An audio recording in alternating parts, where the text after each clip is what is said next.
6 წელი ჯანმრთელობის კრიტიკული მდგომარეობა და დაუდგენელი დიაგნოზი 19 წლის გოგონას ამ ხნის განმავლობაში ზუსტი დიაგნოზი ვერც საქართველოში დაუსვეს და ვერც ევროპის კლინიკებში. გამოკვლევების გახანგრძლივებისთვის ოჯახს გერმანიაში 40,000 евро მოსთხოვეს, თუმცა უსახსრობის გამო პროცესში შეწყდა.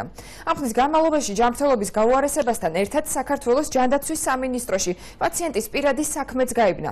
ხანგრძლივი შესწავლის შემდეგ დაახლოებით 1 წლის წინ გოგონას ექიმებმა სავარაუდო ალგონეიროდისტროფიის დიაგნოზი დაუსვეს. გოგონას დახმარების საკითხის განხილვას ჩვენ სოლიდარობის ფონდში დაგვირდნენ. 19 წლის თამილა მახარაძე მე-6 წელია კიდურის გადასარჩენად იბრძვის. ბოლო დროს კი მისი მდგომარეობა განსაკუთრებით დამძიმდა. დაავადება სწრაფად პროგრესირებს პაციენტს, რამდენიმე ხნის წინ თითის ამპუტაცია დასჭირდა. ახალგაზრდა გოგონას ტკივილებს უკვე ძლიერი პრეპარატებითაც ვერ უყუჩებენ. დღე მძიმდება და არ არის უკეთესობა საერთოდ. ზუსტი დიაგნოზი ჯერ არა და ზუსტი მკურნალობა, რომელსაც ვეძებთ. დაავადების ზუსტი დიაგნოსტირება მშობლების ძალისხმევის მიუხედავად როგორც საქართველოში, ასევე საზღვარგარეთ ვერ მოხერხდა.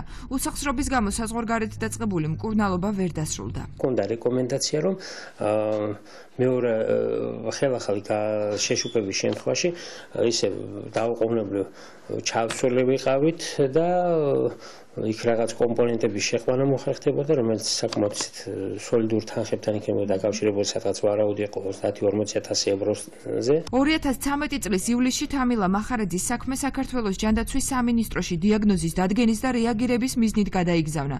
თუმცა თითქმის 2 წლის მანძილზე მშობლებმა პასუხი ვერ მიიღეს. ერთ-ერთი პასუხი იყო, რომ ეს საქმე დააბრკოლდა იმის გამო, რომ განთავისუფლდა ერთ-ერთი მოადგილე, მინისტრ დიმიტრი მახათაძე. როგორც მე ვიცი, ბატონი დიმიტრი იქიდან 6 თუ 7 თვის შემდეგ განთავისუფლდა და არც ამ მიზეზს არ შეეძლო ჩემი საქმე რომ დაებრკოლებია. გოგონას მკურნალი ექიმი ადასტურებს, რომ დაავადება უიშვიათეს კატეგორიას განეკუთვნება. ექიმის განმარტებით პაციენტს ევროპულ კლინიკაში კვლევა და მკურნალობა სჭირდება. კითხვითი ნიშნის ქვეშ ისმევა დიაგნოზი. ეს დიაგნოზები არის ალგონეიროდისტროფია, არის ასევე პოლიარტერიტის დიაგნოზი, თუმცა კონკრეტული დიაგნოზის დადგენა ვერ მოხერხდა და საჭიროებს ეს პაციენტი ალბათ განმეორებით ევროპის წამყვან კლინიკებში, სპეციალიზირებულ კლინიკებში კვლევას და შემდგომ მკურნალობის ჩატარებას. როგორც კლინიკური გამოვლინება, ესეთი ხასიათის ხელის შეშუპება, რომელიც არ ექვემდებარება არანაირ მკურნალობას, ფაქტიურად არის უიშვიათესი. ოჯახის დახმარების შუამდგომლობით აჭარის ჯანდაცვის მინისტრმა საქართველოს ჯანდაცვის მინისტრს 2 დღის წინ მიმართა.